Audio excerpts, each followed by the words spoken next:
Olá pessoal, tudo jóia? Eu me chamo Elcio e vou estar conversando com vocês um pouco aqui a respeito de aposentadoria rural. Quais os requisitos, quais os indivíduos que têm direito a essa aposentadoria e quais suas formas de concessão, tá joia? Antes de qualquer coisa, a gente tem que entender quais são as pessoas, os indivíduos segurados que têm direito a essa aposentadoria. Bom, basicamente são quatro segurados que têm direito à aposentadoria rural. O primeiro é o segurado empregado rural, o segurado especial rural, o segurado contribuinte individual e o segurado contribuinte avulso. São esses quatro indivíduos, quatro segurados, que têm direito à aposentadoria rural. Eu não vou conversar hoje com vocês aqui a respeito do contribuinte individual e do contribuinte avulso, porque é mais comum a gente encontrar no dia a dia o segurado empregado rural e o segurado especial rural. Bom, quais são esses dois segurados que a gente vai conversar hoje? O segurado empregado rural e o segurado especial.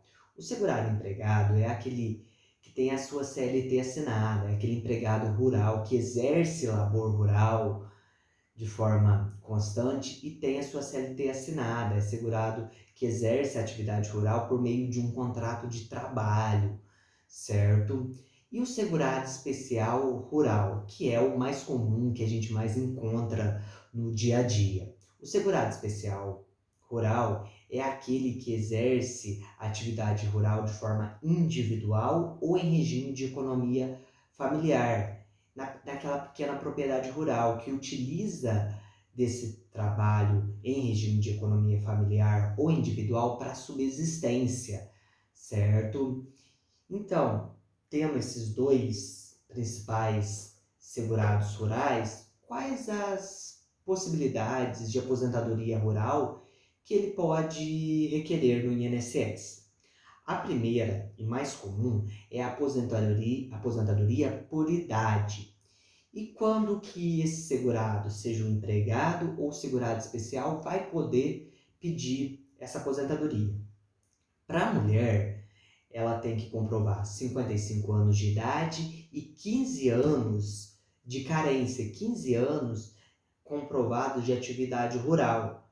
E para o homem, 60 anos de idade e 15 anos de carência, de efetivo exercício da atividade rural, seja o empregado rural com CLT assinada ou em regime de economia familiar, certo? Que essa aposentadoria rural é a mais comum no nosso dia a dia, que a gente mais encontra.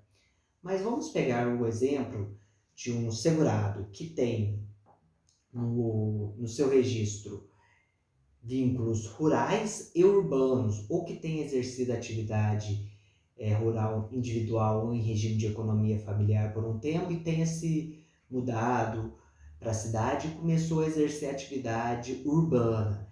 Esse segurado ele não vai ter direito à aposentadoria, esse tempo dele vai ser perdido? Não. A gente tem a aposentadoria híbrida, que é aquela que junta o tempo rural e o tempo urbano. Só que ela muda alguns detalhes para a aposentadoria por idade rural, certo? Para a aposentadoria por idade híbrida, a mulher vai ter que completar 60 anos de idade e o homem 65, certo? E comprovar os mesmos 15 anos de atividade de carência. Só que nesses 15 anos vai ser possível juntar o período urbano e o período rural. Um pequeno detalhe que a gente tem que frisar é que esses 15 anos de carência era antes da reforma da Previdência. A aposentadoria híbrida, após a reforma da Previdência, teve algumas alterações, certo? E são elas as seguintes. Para o homem aposentar por idade híbrida com 65 anos, vai ser necessário comprovar 20 anos de tempo de contribuição, certo? Onerou com a reforma da Previdência esse tempo, certo? E para a mulher, mantém os 15 anos do tempo de contribuição, da carência, porém a idade aumentou para 62 anos. Então o que a gente tem? A gente tem dois cenários para a aposentadoria híbrida. Um, antes da reforma da Previdência, certo? E um pós-reforma da Previdência, tá joia?